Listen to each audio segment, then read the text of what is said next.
रहमान रहीम। आज मेरे साथ प्रोफेसर अहमद बिलाल जो प्रोफेसर ऑफ मेडिसिन हैं, प्रोफेसर ऑफ डायबिटोलॉजिस्ट हैं, एंडोक्रिनोलॉजिस्ट हैं, फैसलाबाद से इनका ताल्लुक़ है। इनसे हमने कुछ बातें ओबेसिटी के हवाले से की थी, उसमें और बड़े अच्छे टिप्स पिछली वीडियोस में आपने देखे होंगे कि रिगार्डिंग फ़िज़िकल एक्टिविटी, रिगार्डिंग मोटापे की नुकसानात, क्या है मोटापा। एक बात मैं सर से पूछूंगा कि कुछ लोग ऐसे होते हैं जिनको कुछ भी कह दो, ना उन्होंने फ़िज़िकल एक्टिविटी करनी है ना कोई और चीज़ करनी है, या करते हैं तो बड़े इर्रेगुलर। कोई ऐसी टिप्स जो किसी ना किसी को एज ए इनिशिएटर तो कुछ तो शुरू हो जिससे कुछ फ़ायदा मरीज़ को हो। तो कुछ मरीज़ आते हैं, वो कहते हैं ना हमने चलना है ना हमने खाना भी इतना ही खाना है, तो उन लोगों के लिए क्या लाए हम? यही सवाल मैं बॉटम लाइन में हम बिल्कुल ये नहीं कह रहे कि आप चलें ना, क्योंकि जो चलना है वो आपको आपकी सोच से बाहर है कि आपको कितना फ़ायदा देता है और आपको कितनी बड़ी मुसीबतों से बचा देते हैं। सही। तो पहली बात तो ये है कि चलना ज़रूर है, मगर फिर भी अगर कोई बंदा कहता है अच्छा जी मेरी मर्ज़ी में नहीं मैंने चलना, तो उनके लिए कुछ टिप्स हैं। पहली टिप तो ये है कि आप आहिस्ता खाएं। अगर आप 32 दफ़ा चबा चबा के खा रहे हैं बजाय इसके कि आप हड़प हड़प हड़प करके खा रहे हैं, तो उसी डाइट के ऊपर आपका वज़न कम होना शुरू हो जाएगा, आपका पेट कम होना शुरू हो जाएगा।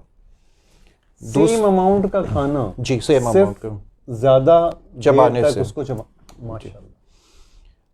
ये तो मेरे ख्याल है शायद हदीस भी है कि खाना चबा चबा के।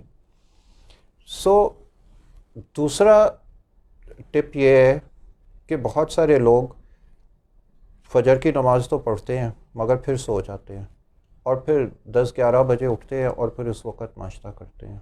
सही। जब तक आप सुबह के वक़्त कुछ चीज़ खाते नहीं हैं, आपकी बॉडी साइलेंट मोड में रहती है और वो ये अज्यूम करती है कि आप सोए हुए हैं। हमारे जिस्म के हर ऑर्गन के अंदर घड़ी लगी हुई है, इसको बायोलॉजिकल क्लॉक्स कहते हैं इन घड़ियों को।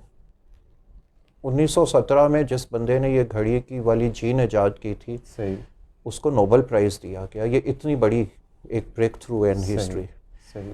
तो वो जो आपकी घड़ी लगी हुई है ना, जिगर में, दिल में, दिमाग में, हर जगह एक घड़ी लगी हुई है। तो जब तक आप कुछ खाते नहीं हैं, वो घड़ी यही सोचती है कि ये अभी रात के वक्त ही सोए हुए हैं। और आपके जिस्म के बावजूद फिजिकल एक्टिविटी के बावजूद अगर आपने खाया नहीं है तो आपका इंटरनल सिस्टम सोया रहता है।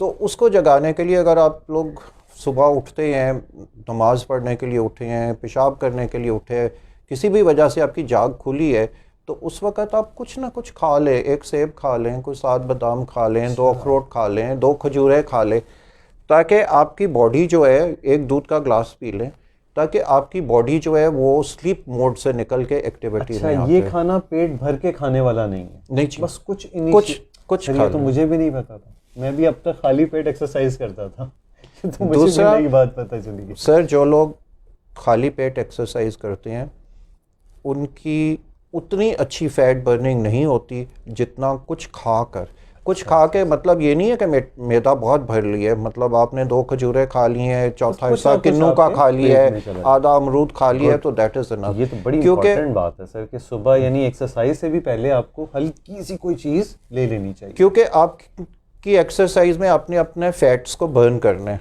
तो उन फैट्स को बर्न करने के लिए भी बॉडी में कुछ कैलोरीज, हरारे चाहिए उनको बर्न करने के लिए। ठीक सर। और अगर आप अपना खाने का पैटर्न इस तरह कर लेते हैं कि आप जो भी खा रहे हैं उसका मैक्सिमम अमाउंट आप सुबह ले आते हैं, ठीक, दोपहर को उससे कम कर लेते हैं, ठीक, और रात का खाना इतना ख़राब है कि जिन लोगों ने इंसानियत पे जुल्म किया हुआ है, हमारे कश्मीरी भाइयों को बंद किया हुआ है, ये उनके लिए भेज देना चाहिए। ये हमें अपने पास रखना ही नहीं है। यानी कि ये खाना, रात का खाना इतना ख़राब है, तो हमारा अनफॉर्चुनेटली यूँ चल रहा होता है कि एक बच्चा है, वो कहता है जी मुझे देर हो रही है दफ्तर से, स्कूल से, वो एक चाय का कप, कॉफ़ी का कप लेके भाग जाता है और रात को फिर टिका के खाता है। बिल्कुल। सो अगर आप इस पैटर्न को रिवर्स कर लेंगे तो आपका पेट छोटा होना शुरू हो जाएगा। और रात 8 बजे ठीक है। यहाँ पे मैं एक्नॉलेज करना चाहूँगा प्रोफेसर समद शेरा साहब मरहूम को अल्लाह ताला उन्हें जन्नत में आला मकाम दे।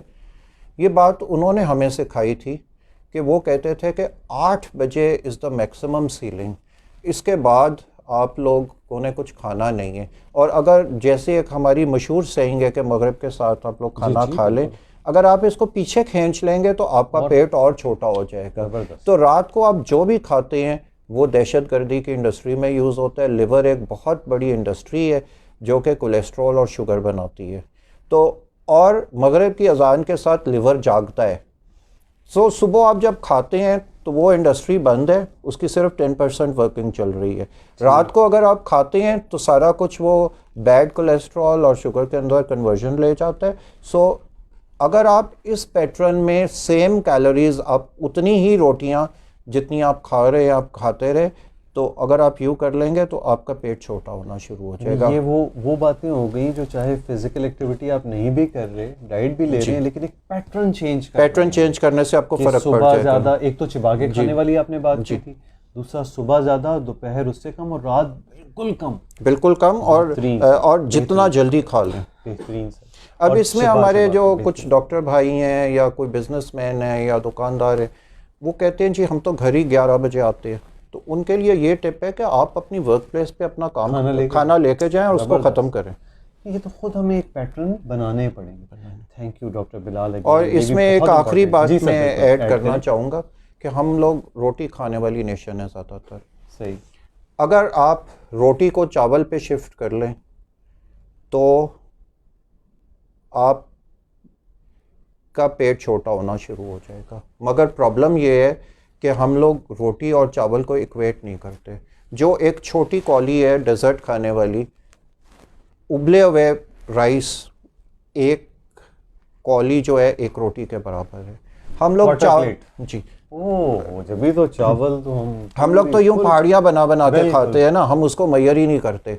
और दूसरी बात यह कि हम चावल में बिरयानी खाते हैं, तड़के वाले खाते हैं, मटर वाला पुलाव खाते हैं, तो उसमें ऑयल डल जाते हैं। सही। अब जब वो ऑयल बन गया तो वो रोटी के बराबर नहीं ना, वो पराठे के बराबर हो गया। सही। फिर मिकदार भी ज़्यादा है और फिर वो पराठे प्लस हो गए। सही। तो अगर आप प्योर बॉइल्ड राइस के ऊपर स्विच कर दें उसी मिकदार में, तो फिर भी आपका पेट छोटा होना शुरू हो जाएगा। थैंक यू डॉक्टर बिलाल, बहुत शुक्रिया, बहुत इंपॉर्टेंट टिप्स।